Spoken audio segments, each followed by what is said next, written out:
Hey there, welcome back to the channel.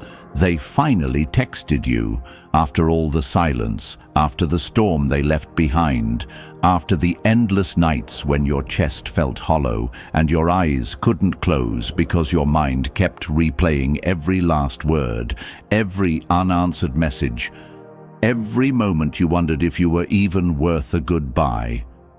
You waited, not just for a text, but for a sign that what you gave meant something, that you weren't just a chapter they skipped through. And now, here it is, a vibration, a notification, a tiny string of words that once would have made you drop everything, that once would have made you believe in second chances, in miracles, in them. You stared at your phone like it was a ghost coming back to haunt you. Not because you still wanted them, but because for so long their silence had screamed louder than any words. And now you're standing at the edge of something you once begged for. But here's the truth. This isn't the gift you think it is. This message isn't proof they've changed. It's proof you have. Because this time, something in you is quieter. Not calmer from peace, but steadier from pain. You don't race to reply. You don't spiral into what-ifs. You don't build castles out of crumbs. Because you've done that before. You've romanticized half-effort. You've tried to read love into lukewarm words. You've given people the benefit of the doubt, while they gave you barely the benefit of attention. And now you know better. You know that some people only return when the silence becomes too loud for them, when your absence becomes too real, when your growth begins to threaten the control they thought they had. They didn't come back because they woke up with epiphanies. They came back because your energy isn't theirs anymore. Because you that used to cry, to chase, to shrink just to keep them comfortable, that version is gone. And what stands in her place now is a person rebuilding day by day with bruises turned into boundaries. Epictetus said, "First say to yourself what you would be, and then do what you have to do." So ask yourself, who are you now? What do you stand for? Do you open your door to a past that broke you just because it knocks again? Or do you stand firm and say, that chapter is over, and I am not who you left behind? This text is not your salvation. It's a test. It's the universe asking, did you really mean it when you said you were healing? Did you really choose yourself? Or are you just waiting for them to say the right words so you can forget the wrong ones? You don't owe them curiosity. You don't owe them access. You don't owe them anything except the truth that your silence was never a punishment. It was protection. And you're not the same person they left. You're stronger now, wiser, louder in your stillness. And this time, you're not looking for closure. You are the closure. Now, I want you to drop this affirmation in the comments. I am no longer waiting. I choose myself every time. Let's get started. Number 1, don't rush to respond. You saw the message and your fingers twitch. Your heart jumps. Your mind starts racing with questions. What do they want? Should I reply now? What if they think I'm ignoring them? But this is the trap. The moment you rush to respond, you give away the very power you've spent weeks or months reclaiming. You're not in a race. You're not in a test where your speed equals your value. You're in a battle for your own peace. And when someone who once shattered that peace suddenly shows up again, you owe it to yourself to pause. Not to play games, but to protect your progress. The old you would have replied in minutes, maybe seconds. The old you would have felt validated, hopeful, and ready to dive right back into old cycles. But you're not that person anymore. Not if you've done the work. Not if you've spent nights crying and mornings rebuilding your dignity. Seneca said, "If a man knows not to which port he sails, no wind is favorable." That means if you don't know where you're going, you'll let anything, including a simple text, detour your healing. This moment is not about them, it's about you. Do not let their sudden reappearance throw off your emotional compass. Breathe, wait, think. What do you feel when you read the message? Hope, anxiety, rage, nostalgia? Good. Feel all of it, but don't act on it. Not yet. That rush you feel is not intuition, it's trauma. It's the memory of chasing someone who made you feel unseen. And now that they're back, every cell in your body is reacting to old programming. But you have the power to break that pattern. Your healing didn't happen overnight, and your response doesn't have to either. You don't need to prove anything by replying quickly. You don't owe them immediate access to your emotions. Let your stillness speak louder than your speed. Let your silence remind them that you are not on call, that your life did not pause while they figured things out. The longer you wait, the more clearly you see. You'll start to notice whether their message was sincere or just a hook, whether it carries the weight of genuine remorse or the emptiness of a bored ego. Marcus Aurelius said, "The best revenge is to be unlike him who performed the injury." That means the best response to inconsistency, to ghosting, to neglect, is not to stoop to their level. It's to stay elevated, to think, not react, to respond, not perform. You are not obligated to meet them where they left you. And sometimes the strongest thing you can do is nothing. Because silence isn't weakness, it's control, it's power. It's a statement that says, I don't rush anymore, I choose. So, take your time. The message isn't going anywhere. But your peace? That's worth protecting. Drop this affirmation in the comments. I respond with clarity, not desperation. Number 2, look beyond the words. When they finally text you, it's easy to get caught in the words. You read and reread them like a sacred script, hoping to find hidden meaning, clinging to every syllable, dissecting every emoji, every period, every I miss you. But don't be fooled. Words are easy. Words are cheap. Words are weapons. And if there's one thing pain teaches you, it's that what someone says is never more important than how they show up. A message can say, I've changed, but change is not in the typing. It's in the doing. It's in the silence they once filled with absence. It's in the apology they never made when it actually mattered. Now that they're texting again, ask yourself, what are they really saying beneath the surface? Are they taking full accountability for what they did? Or are they gently pushing your emotions around so they can come back without doing the work? Are they saying, I want to fix this? Or are they saying, I want to feel better about myself, and you're the easiest way to do that?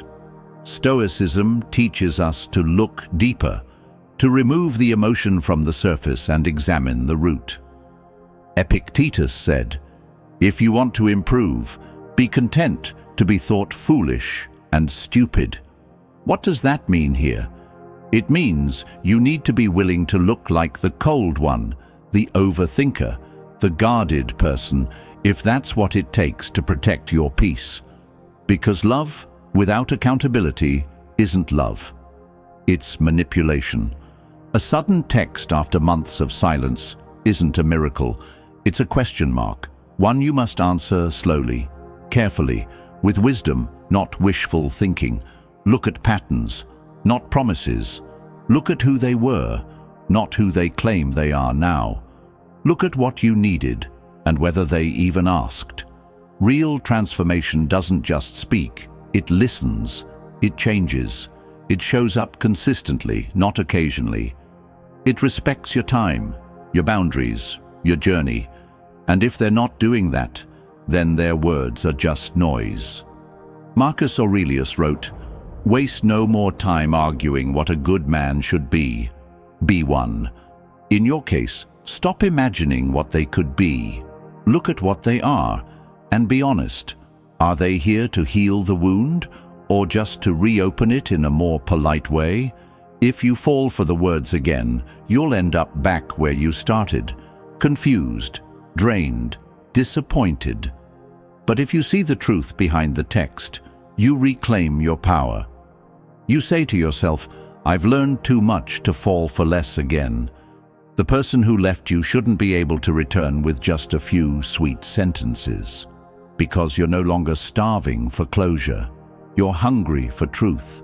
You're looking for actions that match intentions, not illusions dressed in pretty words. So read the message. Then read between the lines. Your heart already knows what's real. Now I want you to drop this affirmation in the comments. I look beyond the words. I trust the truth beneath them. Number 3. Don't let nostalgia blind you. They texted you, and suddenly all the memories come flooding back. Not the fights, not the silence, not the tears on your pillow, but the good parts. The laughter at midnight, the way they used to hold you like they'd never let go, the inside jokes, the sparks. Nostalgia is seductive. It doesn't show you the whole truth. It shows you the highlight reel, the filtered version, the one that feels warm even if it once burned you. But here's what Stoicism teaches. Emotions are not the enemy, but they should never be the master. Marcus Aurelius said, "You have power over your mind, not outside events. Realize this, and you will find strength."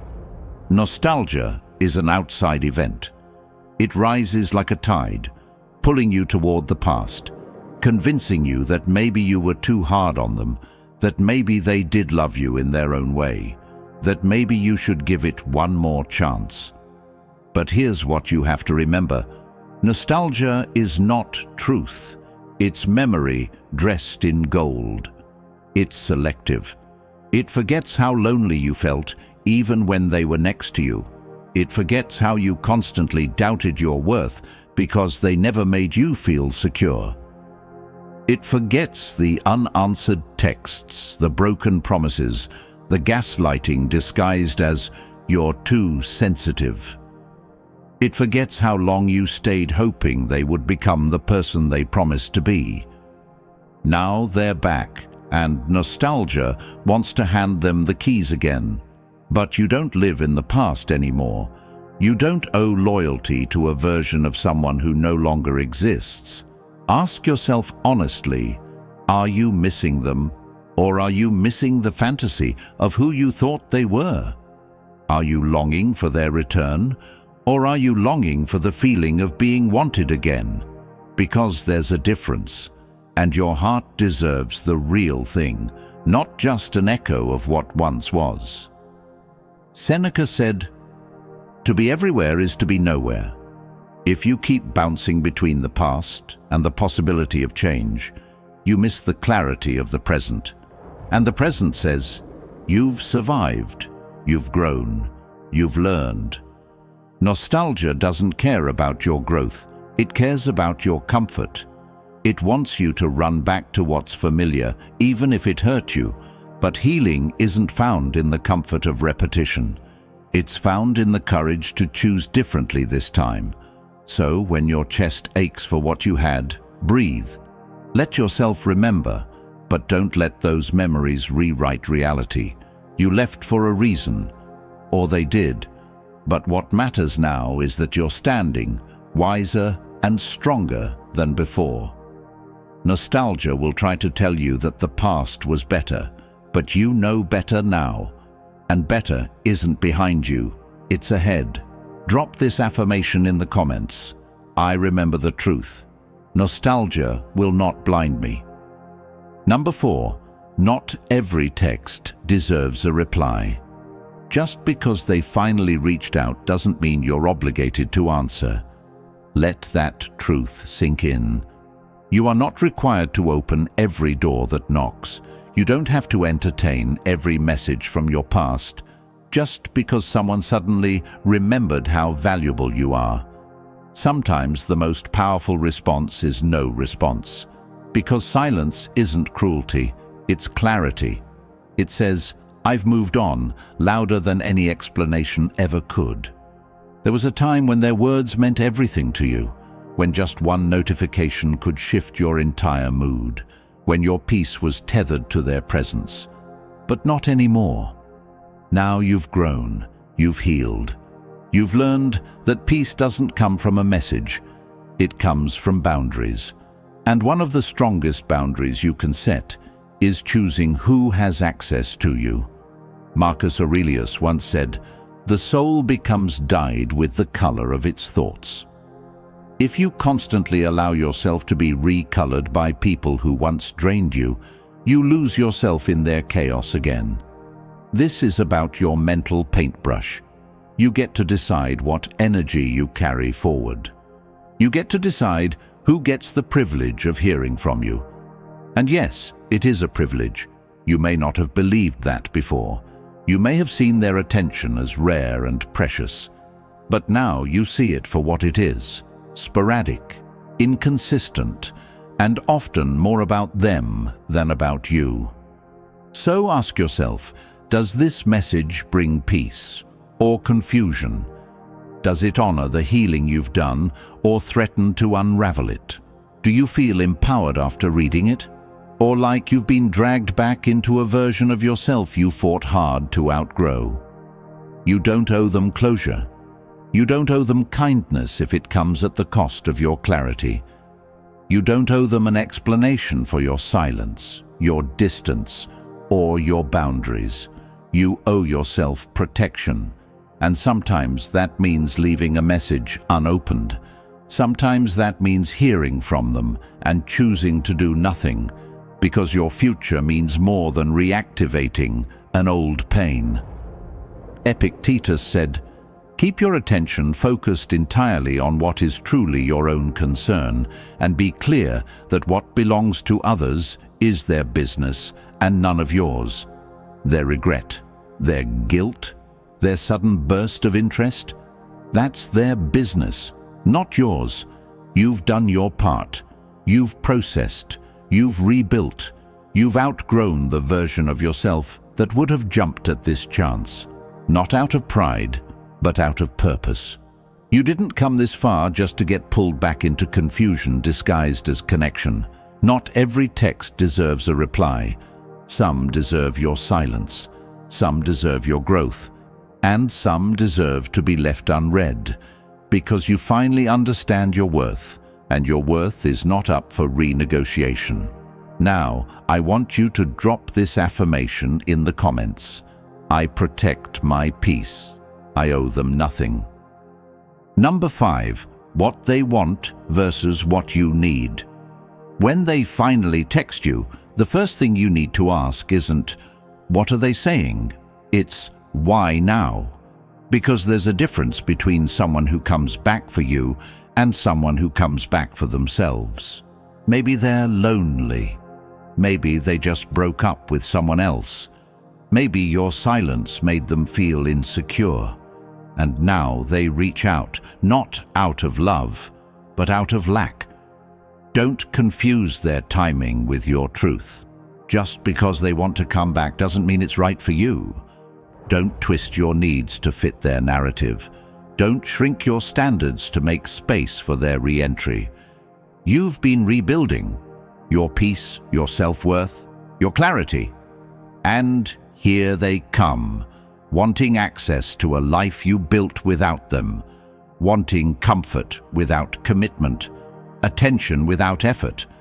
They want the version of you who used to bend, who used to beg, who used to believe that being chosen was the same as being respected. But that version is gone. You're not here to fill their emotional void. You're here to honor what you've learned. Epictetus said, "Know first who you are and then adorn yourself accordingly." That means know what you need and never dress it in someone else's desires. You may still love them. That doesn't mean they're good for you. You may miss them. That doesn't mean they deserve to be near you. They may say all the right things now. That doesn't erase all the wrong things they did before.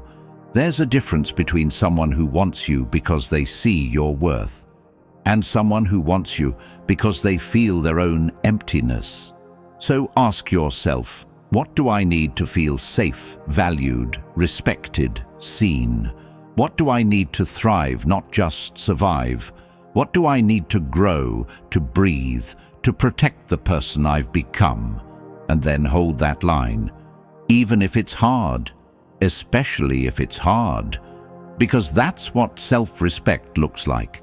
It looks like saying no to temporary attention when you deserve permanent presence. It looks like saying, what I need matters more than what they want. It looks like walking away not because you don't care, but because you finally care enough about yourself. Marcus Aurelius wrote, "You have been made by nature for the purpose of being good, not for being used, not for being someone's second choice. You are here to live fully, love deeply, and choose wisely. And the wisest choice you can make is to never settle for less than what feeds your soul." So if their message brings confusion instead of clarity, weight instead of warmth, tension instead of trust, let that be your answer. You don't exist to fulfill someone else's timing. You exist to protect your healing, your growth, and your needs. And sometimes, the most loving thing you can do for yourself is to walk away from what you once prayed would return. Drop this affirmation in the comments. I choose what I need over what they want. Number 6. Their return isn't your closure.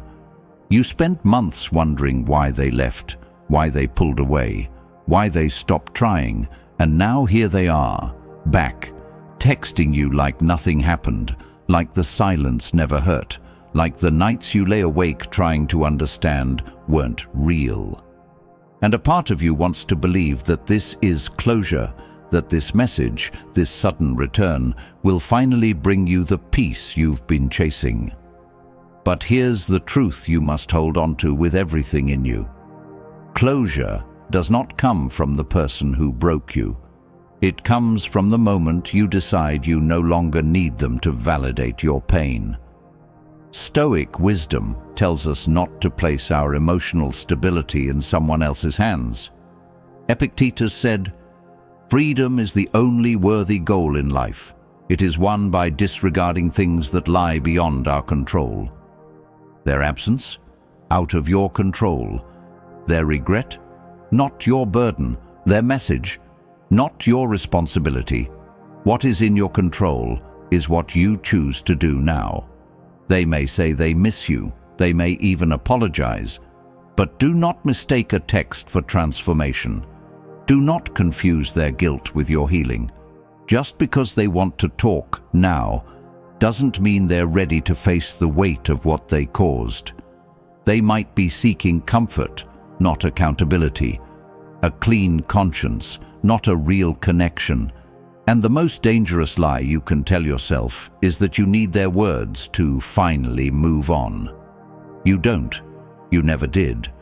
Your healing is not dependent on their awareness of what they did. Closure is not a door they open. It's one you close, quietly, firmly, and for good. Ask yourself, if they never texted you, would you still be growing? If they never apologized, would you still be healing? If they never looked back, would you still be moving forward? If the answer is yes, then you already have your closure. You just didn't recognize it because you were waiting for it to come in a different form. You were hoping it would look like an apology or a confession or an "I never stopped loving you." But instead, it came in the form of strength, the kind that picked you up when they let you fall. It came in the form of clarity, the kind that helped you see the truth when they left you in confusion. It came in the form of growth, the kind that happened quietly when no one was watching while you stitched yourself back together. And that right there is closure, not their words, not their return, but your rebirth. Marcus Aurelius wrote, "The impediment to action advances action. What stands in the way becomes the way." Their absence wasn't your ending. It was your beginning. So when they text, when they try to come back, when they think they can offer you something you already gave yourself, remember this: you were the closure all along. Now, I want you to drop this affirmation in the comments. I don't need closure. I am the closure. They finally texted you. After the silence, after the heartbreak, after all the nights you whispered their name into your pillow and got nothing in return, now they show up. But here's what I want you to remember. You are not the same person they left. You are not the same person who begged for their attention, who lost sleep wondering what you did wrong, who searched for answers in old messages and signs from the universe. That person died in the fire, and what rose from the ashes is someone far stronger, far clearer, far more powerful than they ever expected. Their text is not your reward. It's not a sign from the universe. It's not fate. It's just a message. What makes it meaningful is what you decide to do with it. Will you fall back into old patterns, old pain, old confusion? Or will you step into this moment with the power of someone who knows who they are, what they want, and what they no longer accept? Marcus Aurelius said, "Waste no more time arguing about what a good man should be. Be one. Waste no more time wondering what a good relationship should feel like. Create one with yourself. Waste no more time waiting for validation from someone who already showed you they don't know how to value you. You don't need to go back. You don't need to re-explain your worth. You don't need to see if they've changed. You need to keep building the life that healed you. Because while they were silent, you were growing. While they were unsure, you were rebuilding. While they were gone, you became someone you can finally be proud of. And that matters more than any apology. You don't owe them a reply. You owe yourself respect. You don't owe them closure. You owe yourself peace. You don't owe them another chance. You owe yourself the promise that you will never again abandon who you are to be loved by someone who never truly saw you. Let them regret it. Let them realize what they lost. That part is not your responsibility. Your only job now is to keep moving forward, with purpose, with power, and with peace. Because the greatest revenge is not proving them wrong. It's becoming someone who doesn't even think about proving anything at all. It's waking up every day choosing joy, discipline, growth, and gratitude. It's no longer needing them because you finally have you. So, if this video spoke to your soul, if it reminded you of your worth, if it helped you see the truth behind that text, then don't just leave with motivation. Leave with action. Hit that subscribe button. Join this community. We are building strength through self-respect, healing through truth, and power through stillness. And remember this: you are the storm they never saw coming. You are the peace they can no longer shake. You are not waiting on anyone to come back. You're walking forward, unapologetically. They finally texted you, but this time you get to choose you.